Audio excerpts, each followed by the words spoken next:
노이즈 대책용으로 보편적으로 많이 사용하는 페라이트 비드의 정의와 종류, 전기적인 등가 모델, 주요 파라미터 그리고 실제 주요 어플리케이션에 대해 살펴보겠습니다. 비드란 원래 목걸이용실에 꿰는 구슬을 의미하는 것으로 전기전자 분야에서 비드는 페라이트 원통형 비드의 도선을 관통하여 노이즈 억제용으로 사용하는 노이즈 대책용 부품으로 고주파 노이즈 차단이나 분리, 그리고 특별히 EMI 대책에 효과적인 부품입니다. 비드는 고주파 성분을 열로 소모시켜버리는 특유의 페라이트 재질의 특성으로 인해 페라이트 비드를 적용하여 신호파형에 혼입되어 있는 고주파 노이즈를 흡수하여 제거하는 특성을 가지고 있습니다. 즉 페라이트는 자성체인데 단순하게는 신호에 타고 있는 고주파 노이즈들을 페라이트 자성 성분이 잡아당겨 흡수하는 원리로 작동한다고 보면 이해가 쉬우리라 봅니다. 이러한 페라이트 비드는 용도나 적용 영역에 따라 다양한 타입이 있는데 고속신호 선로나 디지털 인터페이스 선로 및 저전력 전원 라인에 적용하는 SMD 타입과 직류 전원 라인에서 광범위한 주파수대 노이즈 억제 특성과 높은 전격 전류 특성의 권선형이 있으며 주로 대전력 전원용으로 사용하는 딥 타입, 그리고 원통형의 페라이트 코어를 2등분하여 수지 케이스에 경납한 간단한 구조의 노이즈 대책 부품이 클램프 필터입니다. 클램프 필터는 시스템 간 케이블링 작업이 완료된 단계에서 굳이 케이블을 절단하지 않고 장착할 수 있는 이점이 있습니다. 즉 시스템 간 연결 즉 네트워킹이 끝난 후에 시스템 동작이 불안하거나 방사 노이즈 측정 시 규격을 오버할 경우 간단히 해당 케이블에 결착하면 바로 효과를 볼 수 있습니다.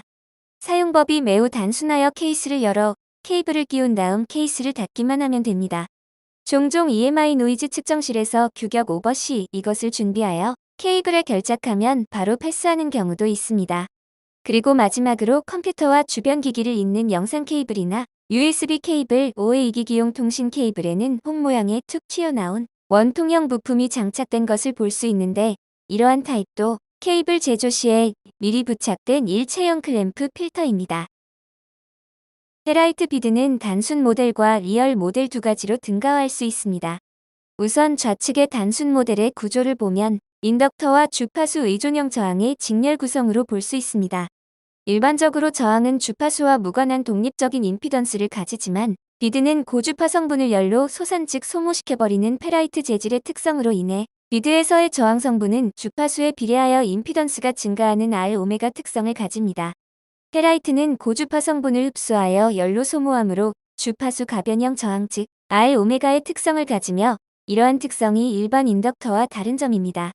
우측의 페라이트 비드의 리얼 모델은 R, L, C 병렬 구조의 RDC 저항의 직렬 구조가 됩니다. 각 주파수 영역별 동작 구조를 보면 저역 구간 1 즉 녹색 영역에서는 인덕터 L이 저 임피던스 상태이므로 RDC를 거쳐 인덕터 L의 경로 즉 1의 영역으로 전류가 흐르는 구조가 되며 따라서 RDC와 L, 직렬 구조에 의한 일반적인 인덕턴스 특성에 의해 직류 전류는 거의 통과하며 비교적 낮은 주파수 영역의 노이즈 제거 특성을 가집니다. 그 이후 주파수가 증가하다 인덕터에서 저항 특성으로 바뀌는 전환 지점을 RX 교차점, RX 크로스오버라고 하며 노란색 영역 2번 지점은 주파수 의존 가변 저항의 특성을 가지며 고주파 노이즈를 열로 소산 흡수하는 페라이트의 특성이 작용되는 영역으로 고주파 노이즈 억제나 차단에 안정적이고 우수한 특성을 발휘합니다. 이 영역에서 가장 높은 임피던스를 가지는 지점이 있는데 이것은 병렬 구조의 L과 C가 공진 상태가 되어 C 경로와 L 경로가 무한대 임피던스가 되어 저항 RLC 경로로만 전류가 흐르는 구조가 됩니다. LC 공진 지점의 주파수를 셀프 레저넌스 프리퀀시 SRF라고 합니다. 주파수가 더욱 증가하여 주황색의 3영역에서는 페라이트 비드의 물리적 구조에 의한 기생 용량 C 즉 CPAR이 주로 작용하여 임피던스가 낮아지는 영역이 됩니다. 이 영역은 페라이트 비드가 노이즈 제거를 위해 작용하는 주파수 영역을 오버한 매우 높은 주파수 영역이며 따라서 기생 용량인 CPAR이 작은 타입이 유리합니다. 즉 셀프 레저넌스 프리퀀시 즉 자체 공진 주파수가 높은 비드가 고역 노이즈 제거에 효과적입니다. 이와 같이 페라이트 비드는 저항 인덕터, 커패시의 병렬 구조로 녹색 영역은 인덕턴스, 노란 영역은 주파수 의존성 가변 저항 그리고 주황 영역은 커패시턴스의 임피던스 특성을 가집니다. 크로스오버 주파수는 인덕터에서 저항 특성으로 전환되는 지점으로 녹색과 노란색 영역의 경계 지점입니다. 크로스오버 주파수보다 높은 영역은 주파수 의존 가변 저항 영역이며, 이 영역에서 가장 높은 임피던스를 가지는 지점은 비드 자체의 L과 C의 병렬 공진 지점으로, 여기를 셀프 레저넌스 프리퀀시 즉 자체 공진 주파수 SRF라고 하며, SRF를 넘어선 영역에선 커패시턴스 특성을 가지므로 고역 노이즈 억제의 특성이 감소됩니다. 페라이트 비드는 전원용과 신호용으로 구분되어 사용되는데, 전원용은 넓은 범위의 노이즈에 대해 작용하여야 하므로 RX 크로스오버 프리퀀시 즉 크로스오버 주파수가 낮고 전격 전류가 큰 타입이 유리하며, 신호용인 경우에는 억제 대상 노이즈 주파수에 따라 달라지겠지만 크로스오버 주파수가 높은 영역에 비드를 적용하는 것이 일반적입니다. 실제 페라이트 비드의 주파수에 따른 임피던스 특성 그래프를 보여주고 있습니다. 빨간 커버가 인덕터에 의한 인덕티브 임피던스, 푸른색 커버가 저항에 의한 레지시티브 임피던스, 그리고 녹색 커버는 이들 임피던스의 결합에 의한 통합 등과 임피던스를 보여주고 있습니다. 업계에서 제공하는 페라이트 비드의 파라미터는 여러 가지가 있습니다만, 실제 어플리케이션에서 중점적으로 고려해야 하는 주요 파라미터에 대해 알아보겠습니다. 레이티드 커런트, 즉 전격 전류는 비드가 통과시킬 수 있는 최대 전류로서, 신호용은 수백 mA 내외이며 전원용은 수 암페어에서 20A까지 다양한 타입이 있습니다. 일반적으로 비드는 도통 전류가 증가하면 페라이트 포화가 증가되어 임피던스가 감소합니다. 따라서 비드의 최대 전격 전류는 신호 라인에서는 20% 정도의 마진을 갖는 비드를 선정해야 하며, 특히 전원 라인에서는 사용 전류의 2배 정도의 여유를 갖는 비드가 적당합니다. 예를 들어 전원회로의 공급 전류가 1A라면 비드의 전격 전류는 2A급 이상이 적당하겠습니다. 즉 전원용 비드 선정에서는 부하 전류의 대략 2배 이상의 전격을 갖는 것이 바람직합니다. 직류 저항 DC 레지스탕스는 직류 전류에 대한 비드의 저항을 의미하며 DCR이라고도 합니다. 전원용 비드의 경우 전압 드롭이 없거나 아주 작아야 하므로 수미리옴급의 비드가 적합하겠습니다. 임피던스 골뱅이 100MHz는 100MHz 주파수에 대한 비드의 임피던스를 의미하며 통상 수십 옴에서 수 킬로옴까지의 범위를 가집니다. 이 값을 기준으로 설계자가 잡고자 하는 노이즈 주파수에 따른 비드의 선택 기준으로 삼을 수 있습니다. 기본적으로 이 값이 클수록 노이즈 저감 효과는 크지만 전격 전류가 작은 것이 일반적입니다. 주파수에 따른 오버올 임피던스를 보면 신호용은 협대역 타입이고 전원용은 상대적으로 광대역 임피던스 특성을 가집니다.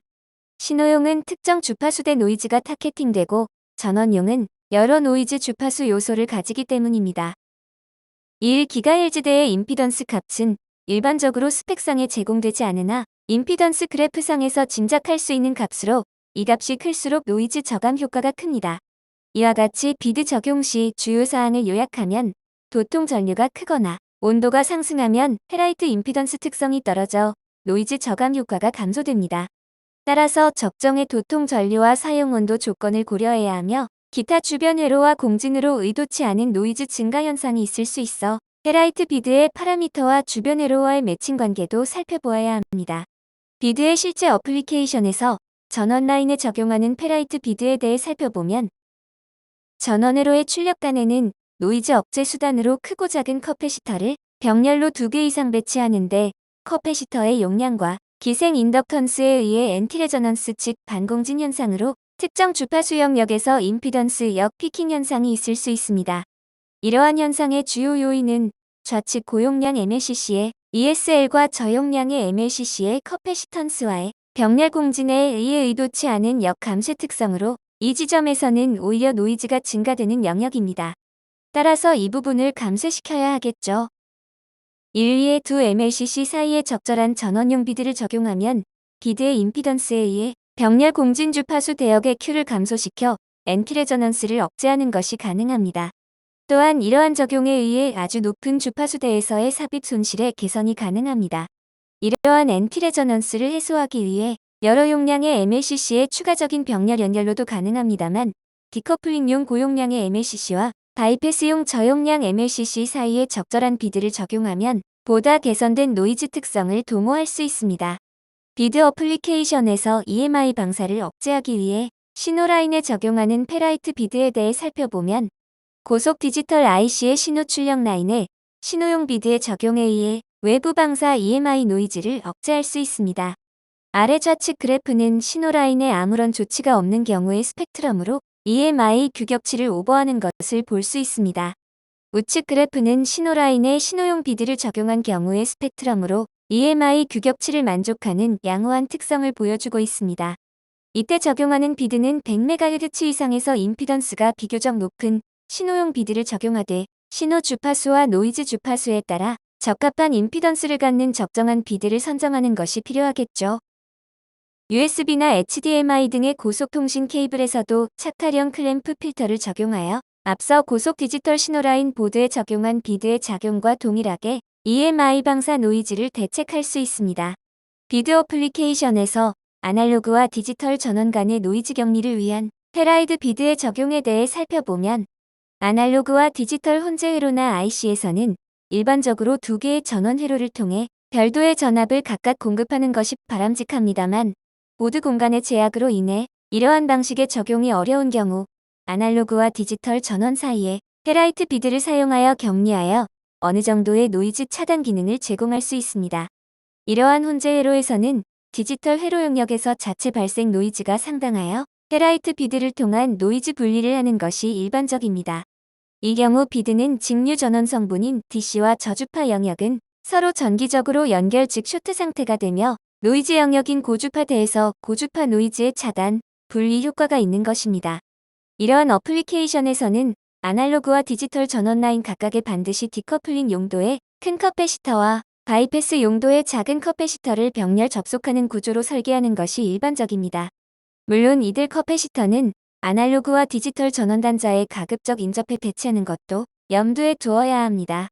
접지면의 경우도 페라이트 비드로 분리하여 아날로그와 디지털 영역의 노이즈 격리를 의도한 설계도 있습니다만 이러한 어플리케이션이 리턴 패스의 불안과 미세하지만 접지 기준면의 직류 레벨 변화 등으로 인한 불안 요소를 잠재적으로 안고 있어 비드 대신 영옴 저항으로 대체하거나 아니면 아예 통 그라운드로 설계하는 것이 더 나은 EMI 노이즈 특성 및 시스템 안정화를 기할 수 있기도 합니다.